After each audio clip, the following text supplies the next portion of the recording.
Oh, God. Oh, my God.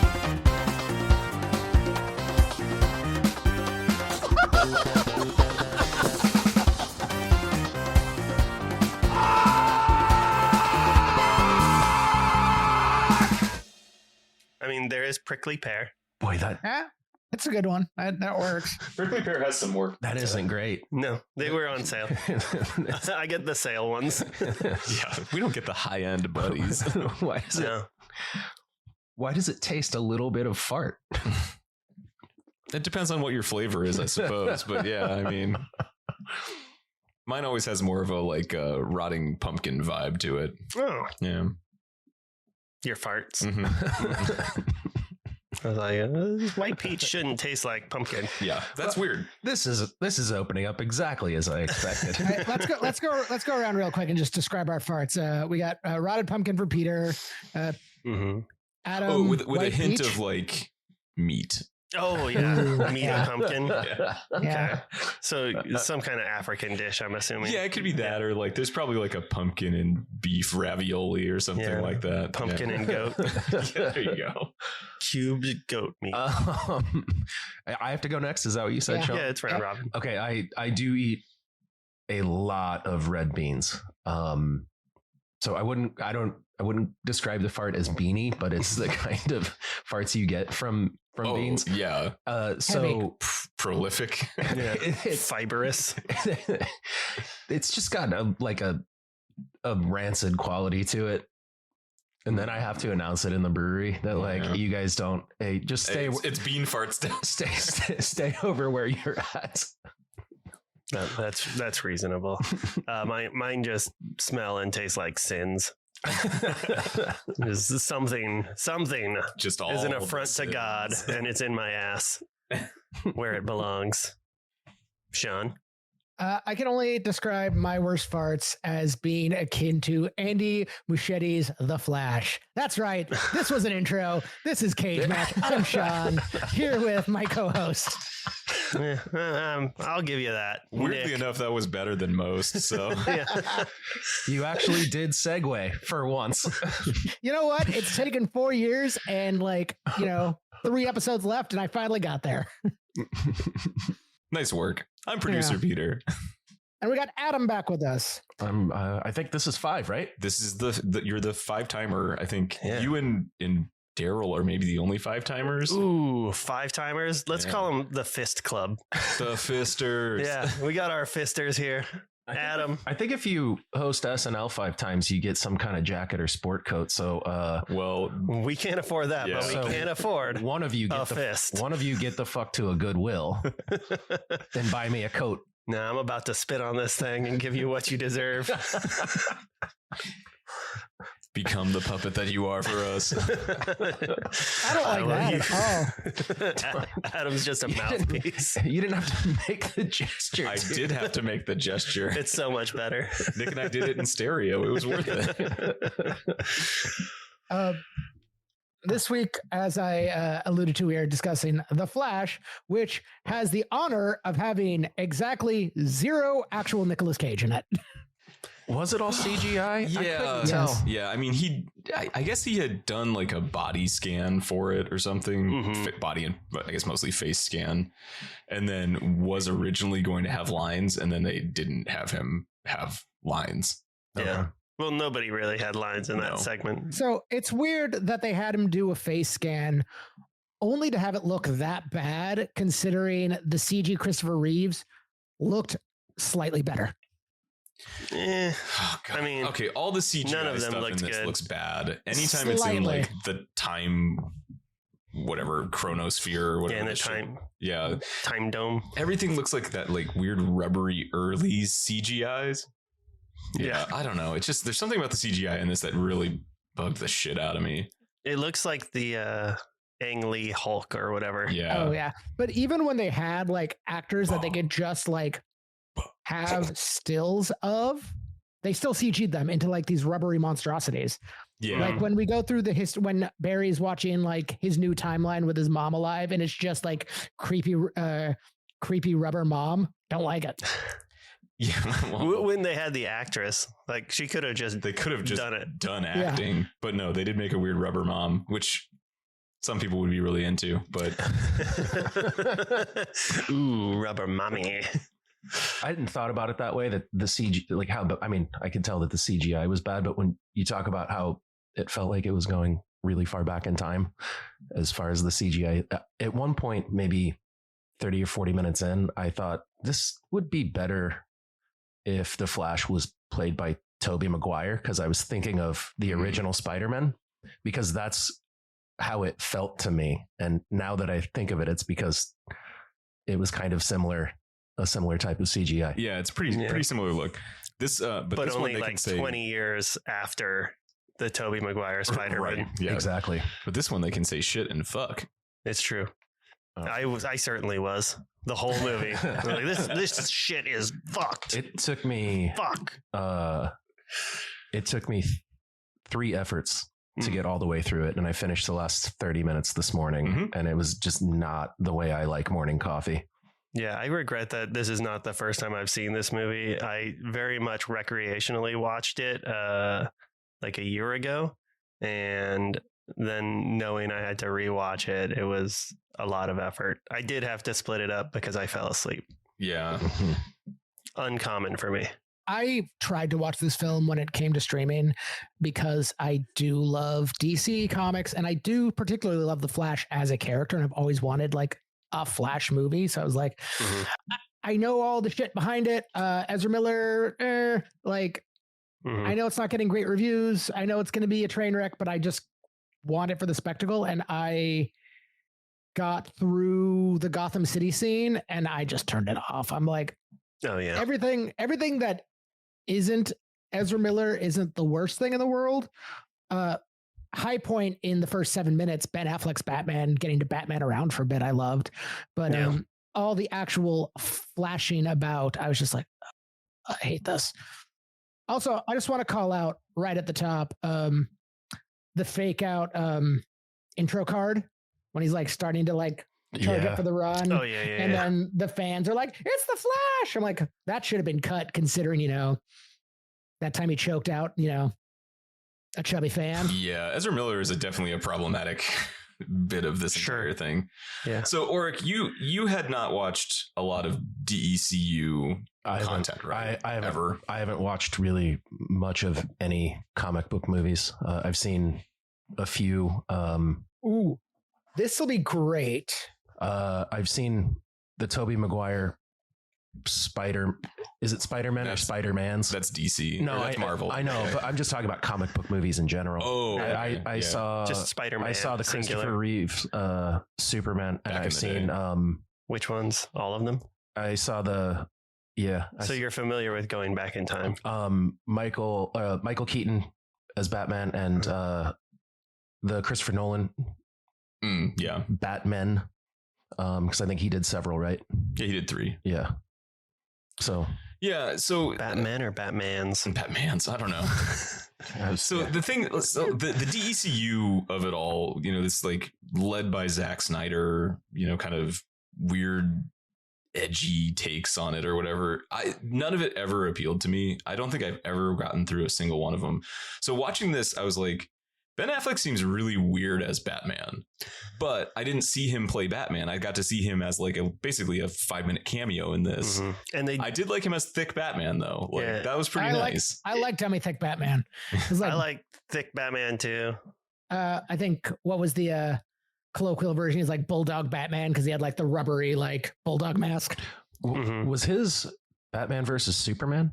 Yeah. Was that his one? Yeah. He was also was he in the Justice League movies too? Yeah. Now here's another question about the character in this one. Did they already beat Zod? I'm assuming they beat Zod in a different movie, right? That was in one of the Superman movies. That was the first movie. So that's why I think this will be interesting. Adam, it's your job to recap the film for us. And considering this entire movie relies on having watched all of the Zack Snyder all the other movies, shenanigans. Yeah. For it to make any sense, go. Yeah, I can't. I mean, I can tell you about the movie and I could tell you about why it's pretty bad. But I remember General Zod from the Superman universe. Right. Am I recapping or just telling you what I think? What am I? Why doing don't you here? recap and we'll ask you pointed questions that we know you perfect. don't have answers for. I had to look it up because this opens with Alfred, played by Jeremy Irons. Wonderful catch. Well done, guys. What a catch. I did love his Alfred. Yeah. And if I remember, Well, in the 1 minute that I got to see him, I thought he was pretty great. I'm gonna call back to a previous Cage Match episode in which Nick explained his hope that Jeremy Irons would one day become disabled and be in a wheelchair. So that Jeremy Ironsides. I'm a good person. Just wishing for disabilities on other people for my amusement. So like I didn't know anything about the Justice League, seriously. And so it was like, wait, who's this guy? And then it's Alfred. It's like, why is Alfred calling the Flash? Yeah, apparently Alfred is Dispatch. Yeah. And then it was like, oh, have you called Superman, or have you called Aquaman, or have you called, and it was like, oh, we're getting everything. Yeah. They were all literally my first choice over you. And then so he's pissed off the Flash, Barry Allen, Ezra Miller. He's pissed off because he's in a coffee shop trying to order a bullshit sandwich and wants the guy to hurry up. And then he has to go change into his suit and run. He's such a rude little dick. Yeah. Which one? Both of them, but Barry in particular. I found him incredibly unlikable. He's hungry. He had to so he had to go into Gotham City, and because it was all kinds of shit was going down, and like the fucking hospital was falling into a sinkhole and shit. Which I love the explanation for that. Falcone's kid decided to get the big time Scott crew together and stole a virus and bombed the basement of a hospital. It's never explained why the hospital's falling down. No. Yeah. I'm assuming Molman. There's just Molman involved. Yeah. There's always Molman. So he has to leave this coffee shop while his sandwich is being made slowly and run to Gotham City. And from Star City, right? That's where Central City, I think he's Central from. City. So I looked it up, and it because it shows him I guess running over mountains and what I assumed was across Lake Erie. And I looked it up, and it was basically like Central City is sort of like in Missouri to like New Jersey or New York or something. Which if anybody has ever driven from Missouri to New Jersey, anywhere other than Missouri, well, you don't cross many mountains. No. You can actively not go through a lake. And then he saves a bunch of babies that have fallen out of a window. He puts one of them in a microwave, which was fucking awesome. He stuck a baby in a microwave. House to burrito, stuck a baby in a microwave. They try and explain that away later because he's like, you can't move living things. You can move like you could put a baby in a microwave and move the microwave, but you can't move the baby. And I'm like, what? Yeah, none of that. The logic of that makes any sense because it's like later he gets moved and he barfs all over the place. Yeah, I'm going to complain about the logic in this movie so much today. Good. I did research. I took notes. Yes. Good. Right off the top, discussing his like hundreds of mile run to across several state lines that he did in the course of like a minute. And other times in this movie, he can run faster than the speed than anyone can see. He can even just kind of like saunter and like pick up a can of tomatoes and put it in a cart at a speed that people cannot see. But for some reason, when he has to fight, he can only run just fast enough where people can see him and punch him. Yeah. So the scene in Gotham City is just, this was a $200 million budget. And they probably spent $180 million trying to make that. Sean, I appreciate you calling out how bad it was, because the first note I took in my notes app for this movie was, this is the Cybertruck of opening scenes. In that it looks awful. Yeah. Looks awful and actually is awful. And that it was like, this was clearly made for 8-year-olds and dude bros. Yeah. That's it. The CG in this is so bad. I'd rather watch an episode of Reboot. And then he saves all these babies, takes the one out of the microwave. After the microwave dings. Yeah, after the microwave dings.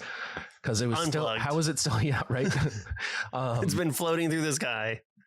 And defrosting. so then he runs back to Missouri and gets the barista finally has his sandwich almost ready, and then he gets his sandwich and like goes to work, and Where he's habitually late. The yeah, fastest man on the he's habitually late and abused by what's her name, Monica Jackson, Saoirse something Jackson, the North Irish actress that's really good, yeah. and they make her do an American accent for no reason. So he gets abused by his coworkers a little bit, and then that's kind of how we learn the start of his background. Whereas His tragic past. do we know how long his dad had been? Has his dad been in prison for like 18 years? Yeah, since he was like a kid. Like Yeah, he got raised by Iris's parents. waiting for this. Oh, I didn't even gather that part. I mean, it wasn't really addressed okay. in the film. Yeah, that's not at all in this film. Like, because they only knew each other from college in this film, him and Iris. Yeah. Right. Okay. And then so his dad's played by Ron Livingston. Also, like this movie got a banging cast. Absolutely. All the Batmans, And so all the Batmans. that's kind of how we learn. except for Christian Bale. That's kind of how we learn sort of his motivation, which is similar to Batman. Mom died, now I'm angry. It's like everybody's parents died. Yeah. But his dad got blamed for the murder. But his dad gets blamed for the murder, and he was helping exonerate his dad. Where does this bring us to? We see the murder scene. We see like him as maybe a 7 or 8 year old complaining about homework and how sweet his mom was. Yeah. Mm-hmm. And then some rando came and kills her. So then Barry gets Off sad screen. and runs real fast. Yeah, he runs away.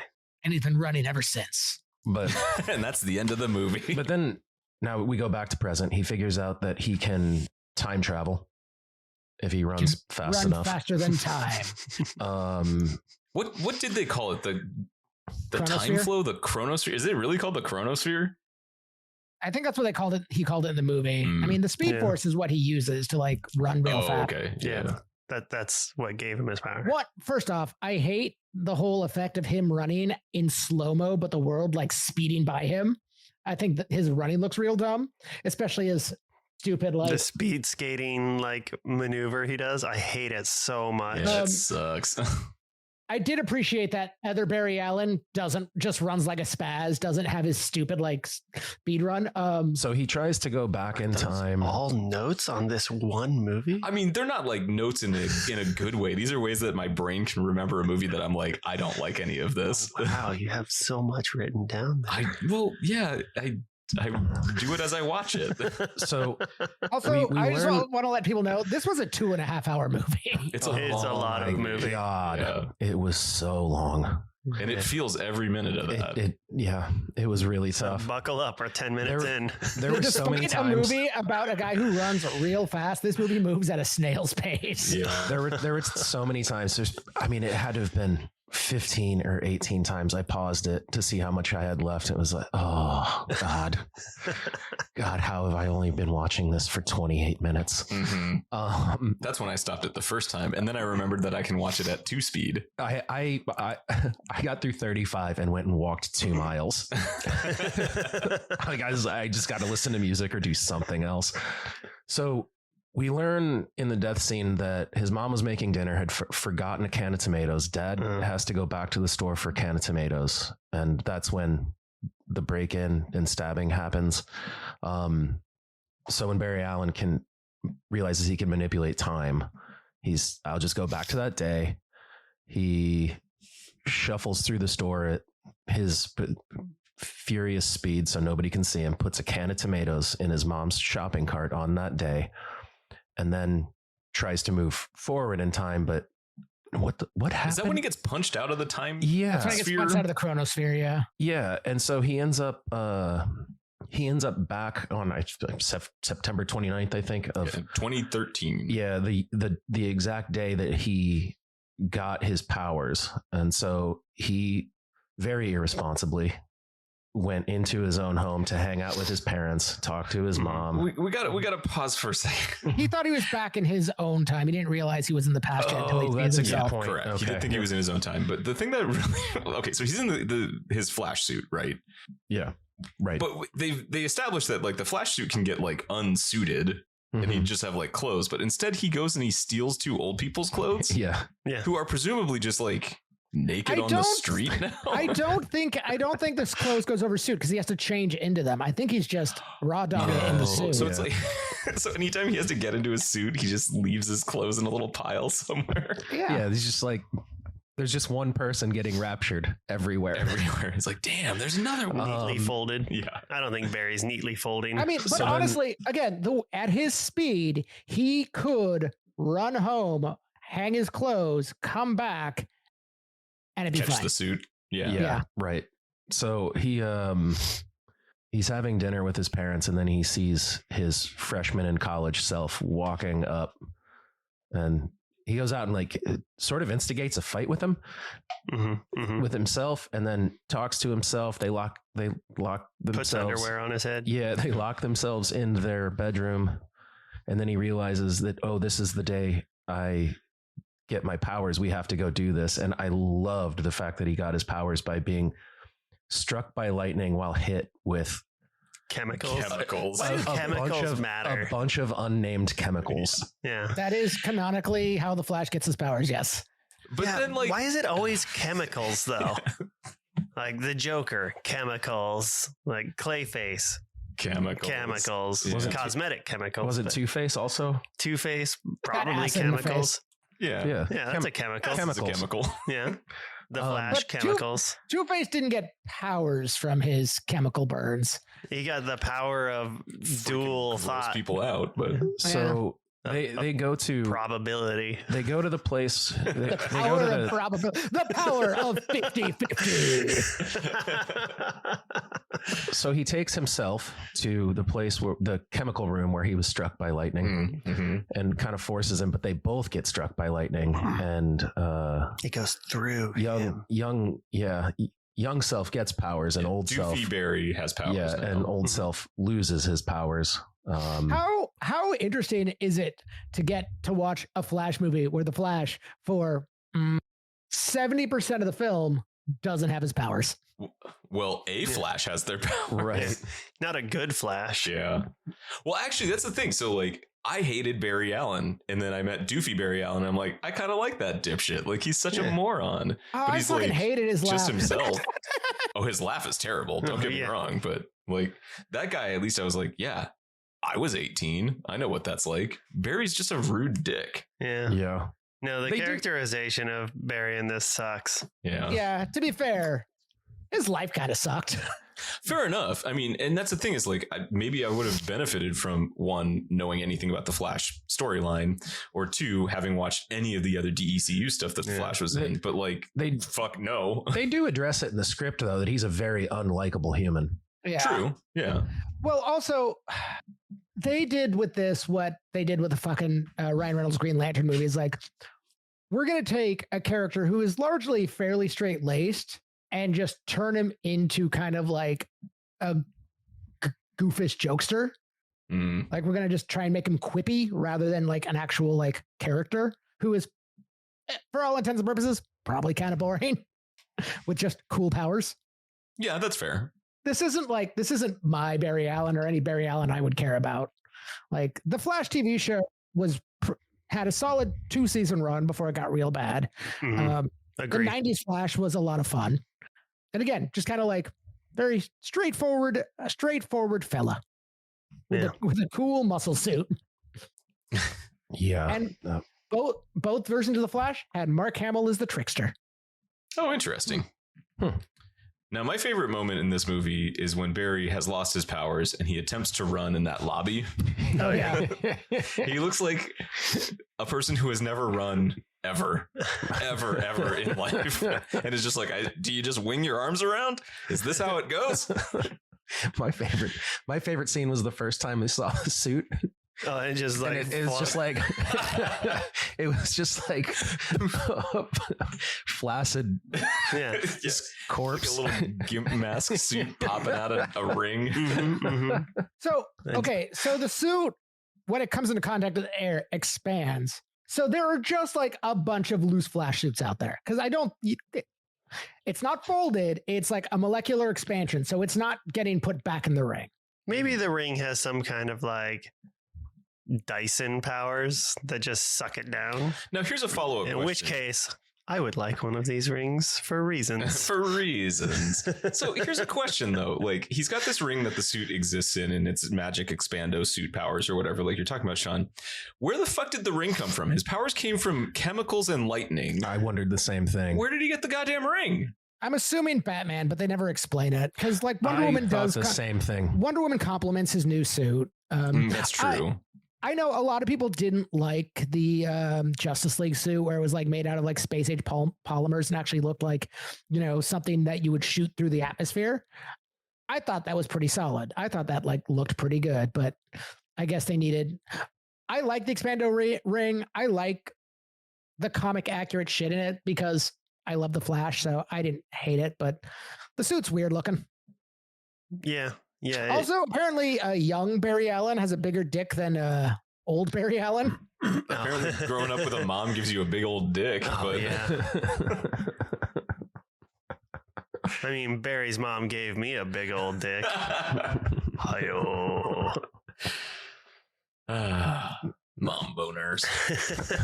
Okay. Getting back to the rubber mom of it all. Getting back to the script. Where did we leave off? Where did we? Yeah, we do. You made me watch this movie, and you made me come over here and talk about it. We've got new Doofy Barry with powers. Yeah, he like burns the city down real quick, and then they're like, "Fuck, we got to go find Batman." We gotta go find Batman. Yeah, but before that, they hang out with Barry's roommates. Right, which was again, what's her name from Dairy Girls? Right. How does Barry realize that the timeline's fucked? A tattoo on the calf of some guy in whitey tighties. Yeah, they just keep talking about Back to the Future. Yeah. And Eric Stoltz. Yeah, Eric Stoltz, right. Marty McFly. It's like Eric Stoltz was not in Back to the Future. How do you explain Marty McThigh? Like, that's not your thigh. Because it's a tattoo of Eric Stoltz, Marty McFly on dude's calf. And it's upside down. That was my favorite joke in the movie. Yeah, but the way he makes it right side up is so good. It's very good. Right. So then they go find Batman, and Batman is now Michael Keaton. Looking real scrubby. Yeah. Kind of hot though. He's got like some real Lebowski energy going there. I thought that was a great script choice. It was like he was just like an angry retired Batman. Just like he did the same voice that he used in Beetlejuice. He's just like, yeah, I don't know, kid. And it was, I loved Michael Keaton in this movie. Yeah. It's one of the few things I really enjoyed about it. Absolutely. I really appreciate there's a sequence where Barry's trying to like Google like the Justice League, trying to like track down Aquaman, track down Wonder Woman, seeing if he can like Google anyone, and like none of the heroes exist in this world. And then he's like, oh, if I can only talk to Batman. And then everyone in the room just goes, I'm Batman. Yeah. I thought that was so Batman exists and he still has the same shtick. Yeah. Some things are universal, you know? Yeah. So then dead Michael Keaton was able to explain how timelines work and where they overlap and what it all means, etc. With spaghetti. Yeah, with spaghetti. That he happened to be cooking anyway. Right. Convenient. Yeah, breakfast spaghetti. It was a breakfast for one lonely old man. I understand it. You have breakfast spaghetti. But I would like it just seems rather convenient. I would have preferred it if he was like trying to explain the timeline to Barry and he's like, you know what, this will work better with spaghetti, and then he actually makes spaghetti. Yeah. Did they address why there's no Alfred? I'm assuming he's just he died. I'm assuming he's just dead. Yeah, I was gonna say, did he die Batman's in the Keaton movies? Batman is old. Yeah. So right. Yeah. And Alfred's canonically older. His Alfred was very old, and that was the thing with Batman and Robin was like Alfred was dying, and like that's why Alicia Silverstone got brought in to like. Oh, that's right. Start buttling. And then put on those. Chris O'Donnell did badass laundry. Oh man, I fucking love Batman and Robin. That's such a good one. Batman and Robin and Batman Forever. Those are my Batmans. Those are really quality. Fuck all other Batmans. I have never watched all of Batman and Robin. Every time I start watching it, I'm like, no. That's one of those early movies in my life where I was just like, wait, people actually take time to make bad films. You have seen the tough guy laundry scene though, right? Oh yeah, I've seen Batman Forever. I love Batman Forever. Oh, was that Batman Forever? That wasn't That's Batman and Robin? Forever. No, because Batman No. Forever is where he meets Robin, and where Bruce Wayne adopts a 26-year-old man. Uh-huh. Yeah, that's how it goes. Like you do. Sometimes you just need a new dad, man. Get a new daddy. Get a new daddy. All right, where We got to go faster on this shit. Canonically, in those Batman movies, it is Alfred who makes those costumes. Yeah. right? Alfred is responsible for the nipples on the batsuit and Robin's giant codpiece. Alfred was just sitting there thinking, you know what Bruce needs? Nipples. What would really strike fear into the hearts of the criminals of Gotham?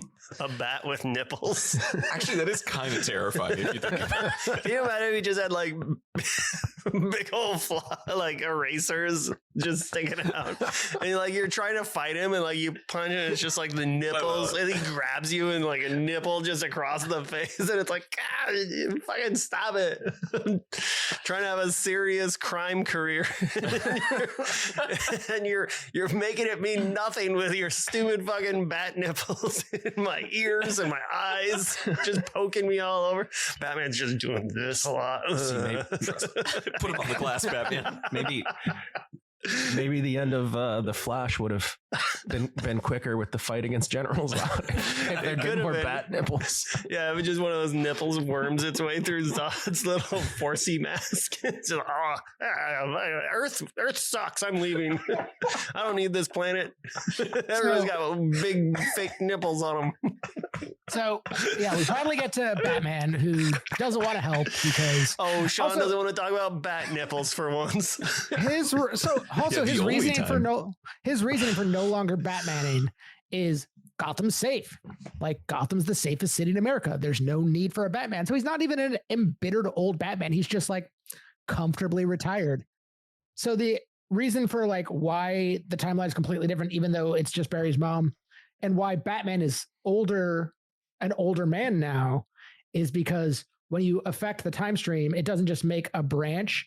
It just completely spaghettifies the universe. So you're fucking with both the past and the future. Yeah. Which is some real comic book logic. And then you get the spaghetti multiverse. Mm-hmm. Yep. So they have to save Spaghettiverse. Superman. The spaghetti verse. But first they break into the Bat weapons vault.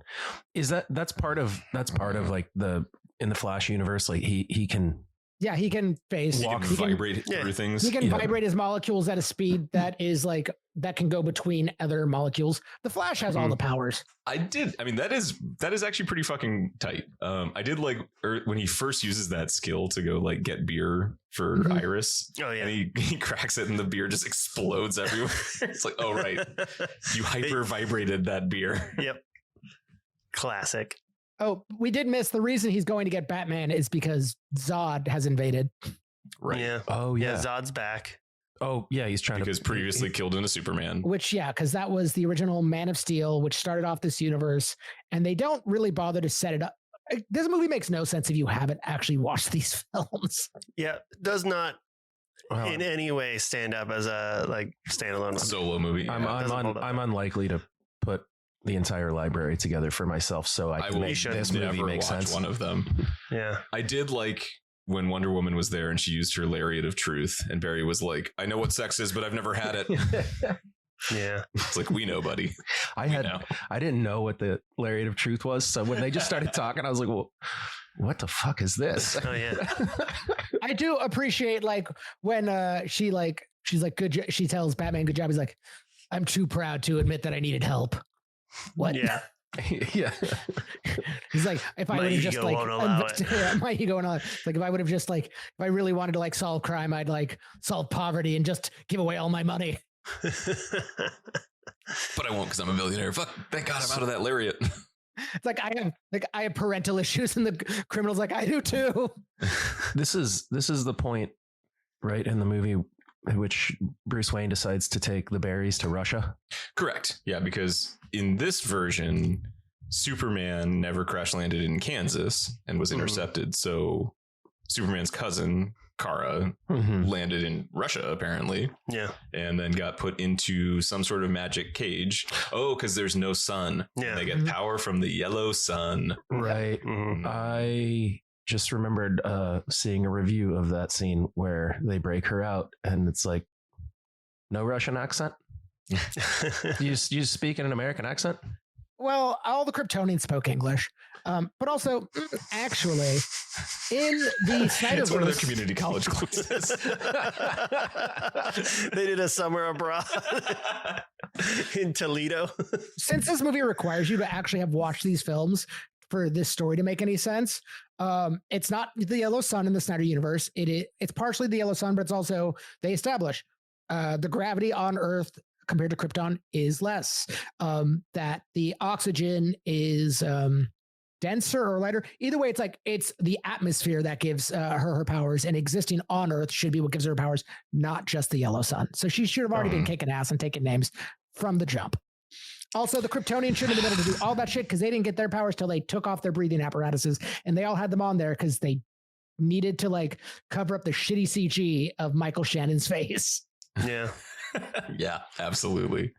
Yeah, there's very, very little that makes the Kryptonian power set make sense. It's like, why can he travel to space then? Why can they go to other planets and soup up? It's like, I don't know. Supergirl, the new Supergirl kind of talks about that a bit. I have not had a chance to see that yet. I do want to, but Yeah. It's pretty good. I really liked it. I feel like it's enjoyable, and I feel like it got kind of shit on. Well, Oh, 100%. anytime there's a female lead movie, it's going to get shit on. I mean, if they would just smile on the poster. That's true. It does help. You're gonna keep that in, right? I am actually going to keep that. Yeah. I mean, it's true. That's the discourse. It's like everyone's all fucking pissy about Everybody bitches. It's like, why can't they just smile? Why are they so serious? If you just They had a look so grinning bitchy. Superman, you'd be like, what the fuck? Yeah, right. Is that a sociopath? What is that? I feel like it's worth pointing out at this point in the film, we're about halfway through the film at this point when they get to Supergirl. And it is, at this point, there are like, nobody is a character. No, everyone's just kind of like exists in this world to push like the plot forward. But nobody, except for like maybe Barry, nobody has an arc. They're like, we don't have a central villain for this film. Like Zod's there, but he's more just there as like a threat. But like, there's no antagonist in this movie. The main villain, from my point of view, is The Jedi were the villains all along. yeah, the Snyderverse. Yeah. Yeah. I think Zack Snyder was really the main antagonist for me when I watched this, and slow motion. Slow motion for sure. I also really didn't like that barista who was a dick. Yeah, if he had just made that sandwich faster, Just a little bit. I thought about that at the end of the movie, Sean, that the whole arc of the story was basically just that the Flash can time travel. but And shouldn't. then just other stuff happened. But like so we have Batman there. We have Michael Keaton as Batman for the first time in 20 plus years.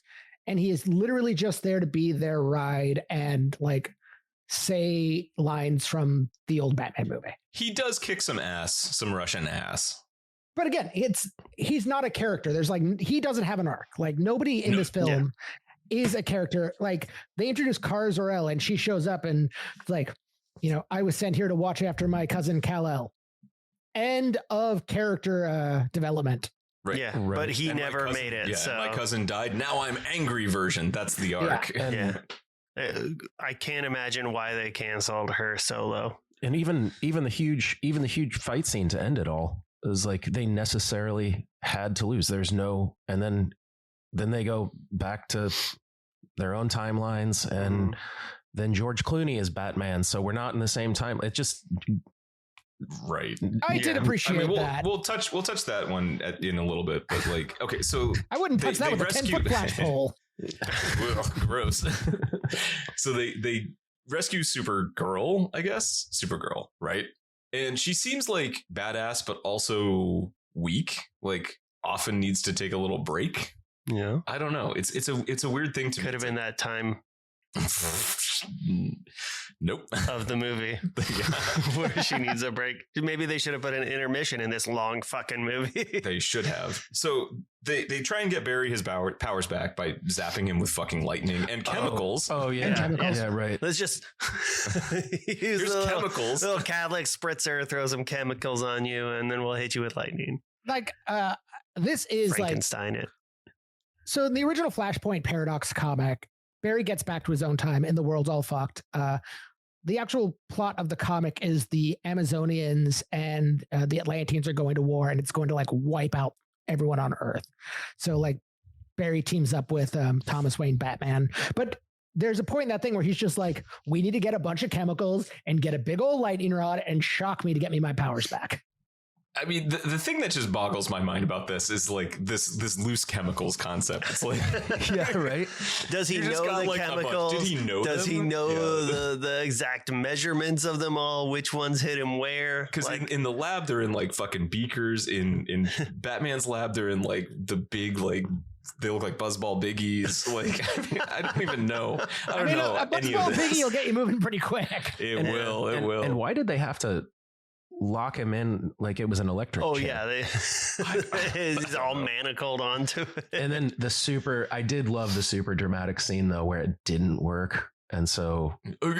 Supergirl like unclips him from the electric chair and just takes him up into the sky To electrocute him to again. electrocute him a bunch. But she didn't have any chemicals. Yeah, the chemicals were the chemicals you didn't inside feel of the us. chemistry.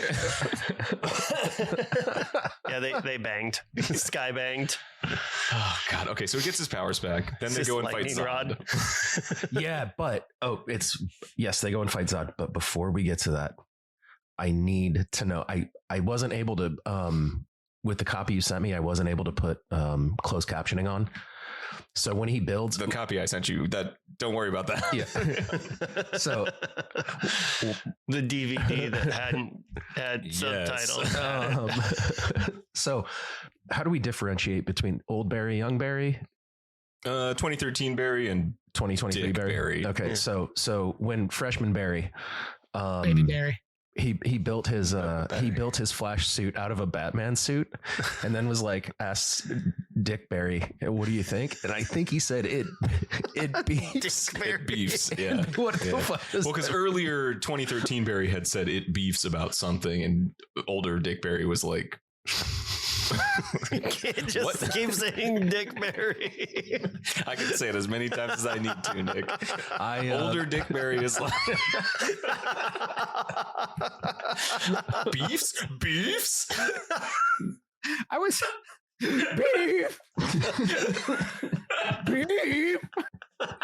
Just you need to splice in every time one of us says beef. You need to splice in Daryl's beef. This is the closest I've gotten Nick to laughing like me in that fucking mom and dad episode. This is the combos conversation all over again. Oh my god. So I was like, why?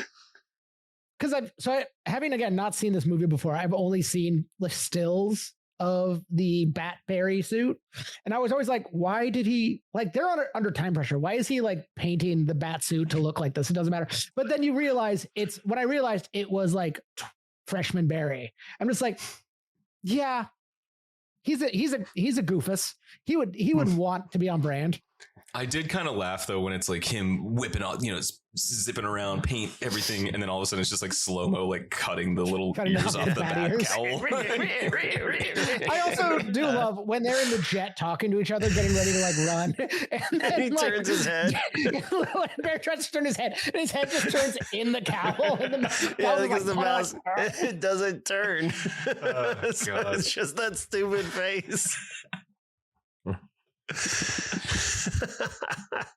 There were some moments that did make me laugh in this movie. Yeah. I definitely had some funny times, but I mean, this movie has. I will say, okay, I do want to say we were bagging on this movie. I do want to say this movie does have its moments. It does have some solid jokes. It does have some charm to it. After having watched it, so this same director is supposed to be handling the next Batman movie outside of the Batman, but for like James Gunn's Interesting. DCU, which as a direct, like in terms of like action, comedy, and just like general ability to like Script aside, script's terrible, but like the director's ability to like frame action and like have entertaining interactions between characters, especially given, again, an amazing bat sequence with Ben Affleck, like gaining behind cars and like doing some like comic accurate Batman stuff. I don't hate the idea as long as he's not writing the script. Yeah, no, sure. I could see how this director teamed up with James Gunn could make something fun and enjoyable. One of the things I had to point out to Josie was like this, the soundtrack for this movie fucking sucks. I couldn't even tell you a single thing about it other than 25 or 6 to 4. Yeah, it is an hour and a half of just like bland score before you get a modern song. It's was it the Raconteurs? During like the fight yeah, it was like a one of Raconteurs. those It was were, something Jack White-ish, it was a Jack White. There was project. a Jack White song. But Is it yeah, it's steady? like, why didn't we have something like that in like the hospital dropping scene? That perfect place to add in a modern fun song. And that's a James Gunn element that will improve. It just kind of needs that collaboration, I feel like. But an hour and a half for boring ass score, like this was just scored through like exciting things, and it's like the score sucks. And the only time the score even like vaguely hit me was when it was the fucking Danny Elfman music. Yeah, exactly. And it's Danny Elfman, right? And if it wasn't exactly his, it was the tribute to. Yeah. You know. Yeah, I agree with you. It's like those are the big misses on this thing. It's like it just doesn't have any fucking heart. You know. Yeah. But okay, so let's get through the end of it.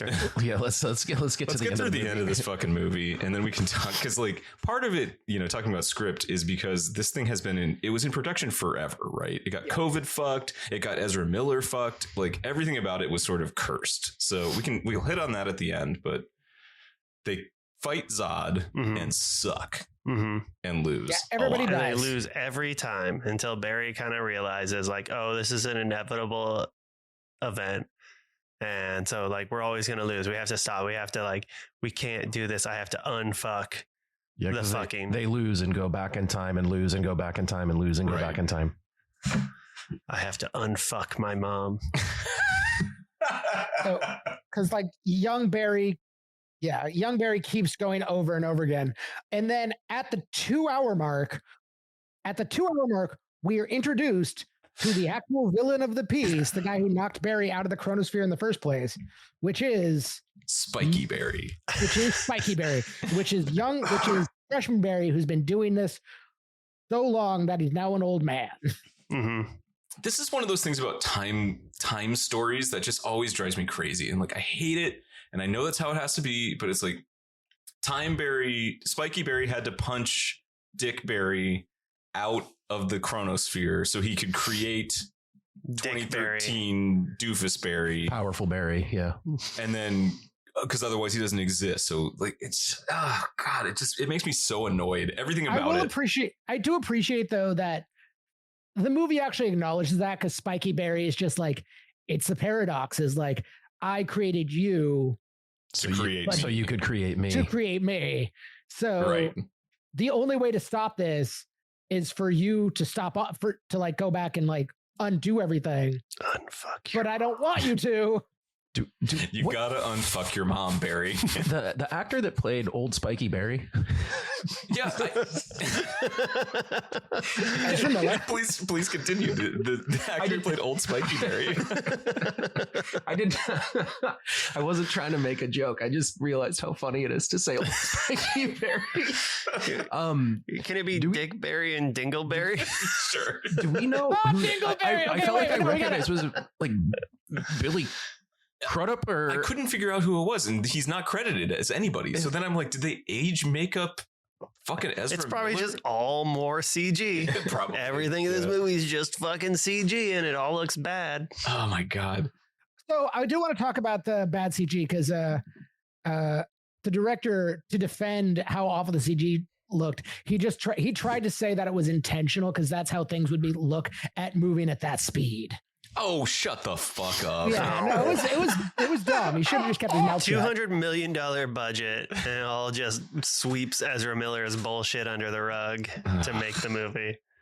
That's such a dumbass thing. Well, if you guys could run this fucking fast, you'd know what it looks like. Yeah. The whole time, the whole movie, I thought this would be really fun if this was made with 2006 Jake Long. Yeah. Yeah. All right. Right? I mean, I'd enjoy it more. Let's get to the end. We're finally at the point of this movie that actually has anything to do with this fucking podcast. Yeah. Right. So the multiverse is collapsing. The crunching of the spheres. Right. Because apparently all the alternate timelines are different, like giant zoetropes. Why didn't they make it spaghetti? Like, fucking make it long tubes. Yeah. I seriously, when that scene was happening, my first thought was that they were collapsing the solar system and that planets were coming in, and I had no idea what the fuck was happening. Timelines, whatever. It would be cool if everything was presented in like a mobile. For Barry's stupid child brain. Exactly. And me at this point. Yeah. But yeah, Sean, so you're right. So you've got these zoetropes like colliding into each other, and you get this montage of CGI characters from DC. CGI. And it's so bad. And like, I know it's meant to honor, but we get Christopher Reeves and Christopher Reeves, Superman, and the Supergirl from that universe. Which we don't remember, obviously. We absolutely ignore that Henry Cavill was Superman ever. Right. Well, again, I think they give him like a silhouette or whatever, but you see him flying around when Alfred says that Superman's solving a volcano thing. Yeah. Oh, that's right. Right. I hope he had his mustache. Yeah. Oh yeah. We get Adam West's Batman universe. Mm-hmm. We get the original TV Superman. I remember there was a bit of like a to-do with that too, because that actor was like deeply unhappy, hated the character. And wait, was Dean Cain in this? No. The original like serial Superman from like the 40s. Right. Hated the role. So was recreated in CG to honor Superman's, but actor actively hated the role and famously shot himself in the face. Not very Superman of him. This movie wouldn't have been worse with Dean Cain. Oh God, that's the weirdest critique of this that is accurate.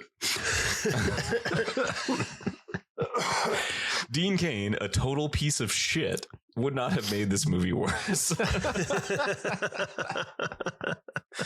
Dean got fired from the CW Cain. Yeah, exactly. All right, let's wrap up how this script ends. Well, okay, so this is the whole thing that you see Nick Cage's Superman. It's his like it's the Tim Burton like, weird power suit that he has, where he's got all these muscles, which clearly he doesn't, and sweet hair, and like it's wild that they were going to have him have that hair. Sternum Bush Superman. I still don't understand, Sean. What? Yeah, the sternum bush peeking out of the Superman suit is just. Love that. Why is it cut just low enough? Like that's so weird. And what did he fight? Like a giant spider? Like an animatronic spider? Yes. I think it was Demon Spider. Here's the thing: the producer of Superman Lives, which was going to be the Nick Cage Superman, directed by. No, we're going to talk about this next episode. I know, but just for context, I mean.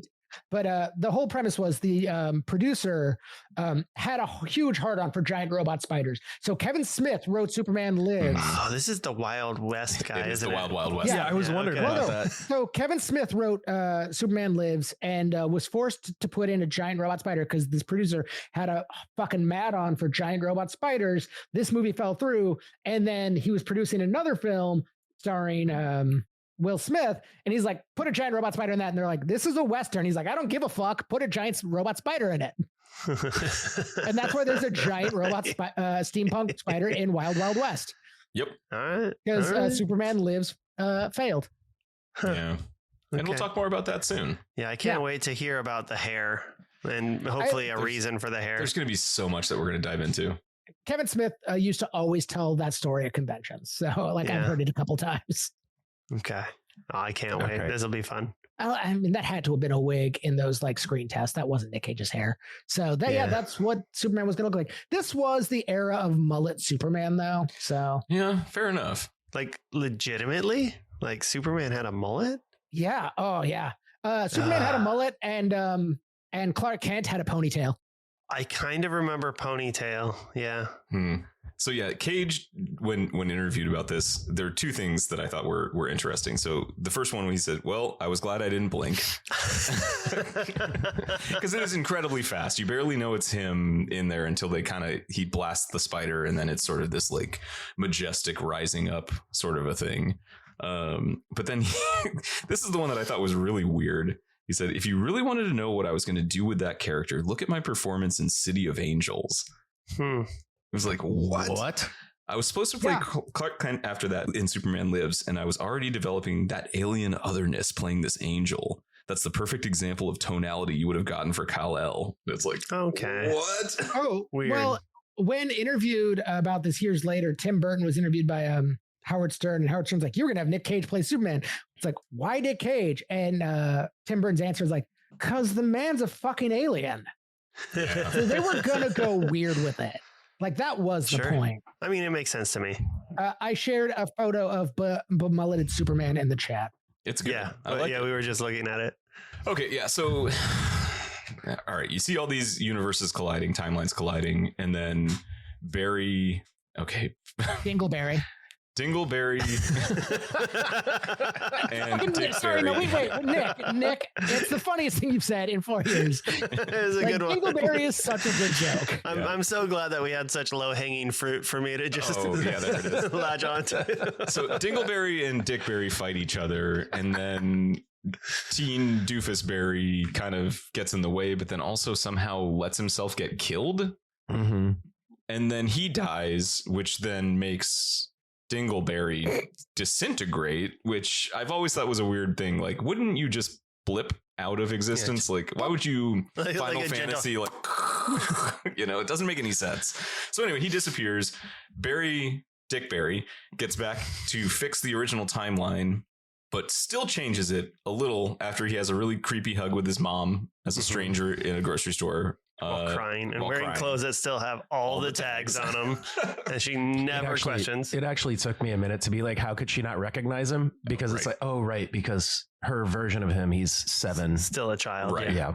And I'm not ashamed to admit this scene, as bad and dumb as it is, if I could hug my mom again, as someone whose mom died when I was a child, that scene actually got me because I'm like, yeah, that would be fucking rad to be able to like hug my mom again. that's fair. Like it's a bad scene. So this is very personal. But it's still hook. Yeah, it hits the emotion for certain people, right? Like, yeah. And I get like weepy watching fucking Finding Nemo, but for some reason that one didn't do it for me as much. But mostly because I just don't like Barry Allen in this movie. No. I just am like, fuck that guy. Yeah. So anyway, I mean, you did this, Barry. Yeah, he puts the fucking tomato sauce on the top shelf. So now he uses the Speed Force to like rearrange a grocery shelf. The whole grocery shelf. And then asshole. Somebody gets paid for that. Again, it goes to where his powers are so inconsistent because he can either run faster than people can see or he can't. Yeah. So like when his mom goes to like kind of touch his cheek, he activates the Speed Force and then like can like slowly move around her, say his goodbyes, put the can back. Like, I know what's happening in like a millionth of a second, but it's just like, also everything's electrocuted whenever he like uses the powers. Right. Oh yeah. He doesn't have his suit on. So how is he discharging all of this energy? Oh, sick. Fucking lightning whack. So I will say, busting bolts all over the place. Busting bolts. at the beginning of the film, like Bruce gets Barry like footage of the grocery store dad was there, but he never looks up at the camera because the tomatoes are on the bottom shelf. So Barry puts them on the top shelf. But it doesn't fuck with the timeline because they did establish that the footage was corrupted and it was Wayne Tech that cleaned it up.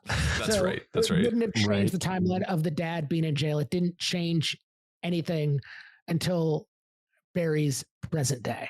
That's how they get around it. Mostly, there's one Mostly change. because then they have the George Clooney of it all, where it ends with him getting a call from fucking his buddy Bruce Wayne, and then it's George Clooney who shows up and he says, "Who the fuck are you?" I appreciate. I did appreciate that, and that's it. And that's the end of the movie. I always took that at the time. I just took that as very much of a like they knew Ezra Miller was done, and they were like, "How do we kind of like keep going on with our universe without a Flash or recast a Flash?" Is Ezra Miller fucks with a timeline where he's now trapped in the George Clooney universe. Right. Yeah. And then the real trick of it all was that you have Zack Snyder in charge of everything. And the way you can blank it all and start fresh is you just don't use him as your main creative lead, and you start over with everything. Yeah. Spaghetti.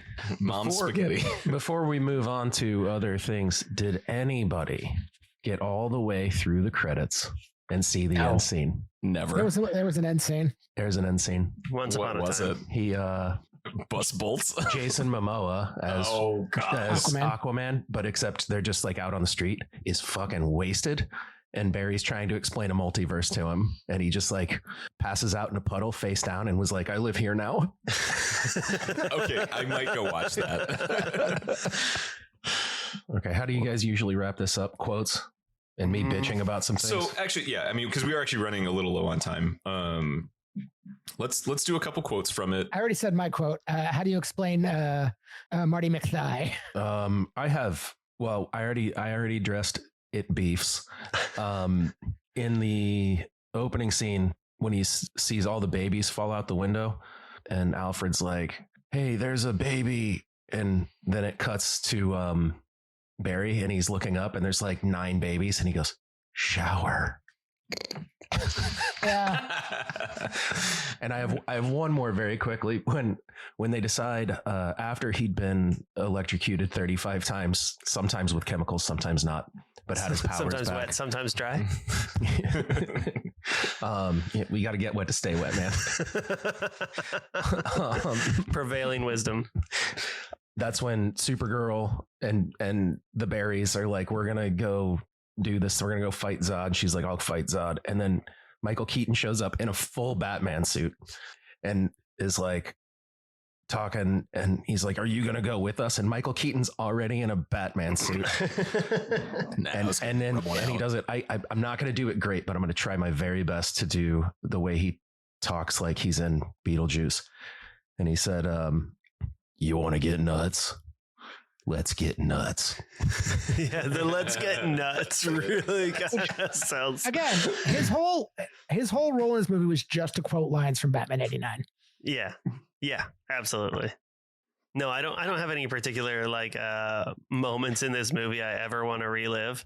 So I did not bother remembering any quotes from this, but like, yes, it's dumb, and there's things that happen that are fun in the moment, and I hope to never think about it again. Oh, okay. Yeah. I do have a Batman line I really love.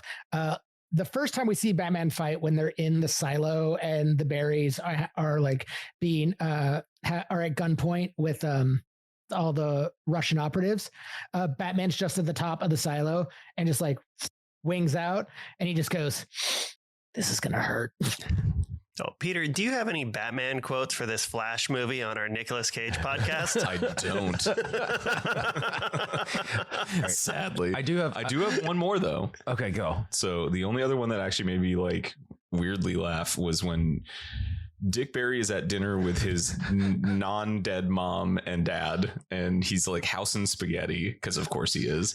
And then he sees dipshit Barry like about to cross the street, and he just goes, "Oh shit, I gotta shit outside." Okay, I do have one thing that really bothered me about this, and I'm gonna make you guys listen to it. Oh God, okay. I looked it up, and in the canon, the Flash runs at 13 trillion times the speed of light, which is 2.5 quintillion miles per second, otherwise known 2.5 followed by 18 zeros, which means he's teleporting. It takes 7 minutes for light to travel from the sun to us, which I believe is 93 million miles. But he got his powers because he was struck by lightning. and maybe the chemicals did some. The chemicals did it all. Because lightning traveling down is 2,000 times slower than the speed of light, and traveling up from Earth is 1/3 the speed of light.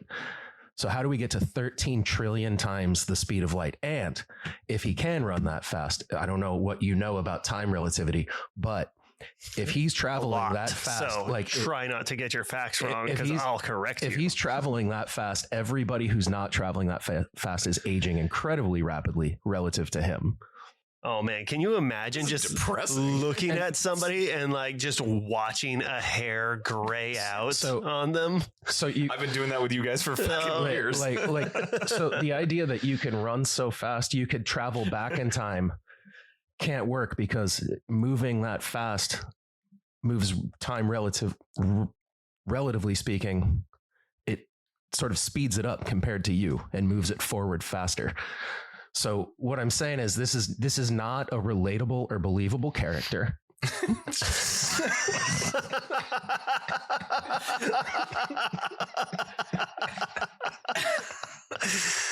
Okay, 1 second. I'm gonna dust off the old nerd gloves here. So technically, the lightning that struck Barry was actually Barry Allen. Barry struck Barry? Barry on Barry? Barry turned into lightning to like go back in time to strike himself through the chemicals to get his powers. So it actually has nothing to do with the chemicals. It's all about the transference of power. And Nick has left the podcast. Oh shit! I got his shit. Thanks for listening, everybody. Thanks, Bill and Nathan and Rico and. Are you trying to do the guest list or the Sparkle for Buddies? the music? Yeah, good job, Sean. You got it. You nailed everybody. Yeah. Adam, thank you for being here. Thanks for having me again. Thank you for joining the Fisters Club. We're really happy that you are here for your 5th time. Thank you to our Sparkle Buddies, Josh, Josie, Matt, Adam, Bill, Stuart, and Willow, and to our cage dancers, John, Freeman, Nathan, and Cameron, and of course to Bill Panks for our music. Next week, we are doing The Death of Superman Lives, which is going to be an interesting one just in general, because we touched on some of the weird shit that went into that tied to this. Do, do, do, do, do, do, do, do, do.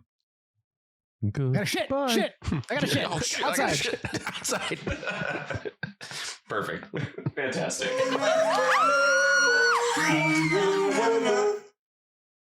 Bye.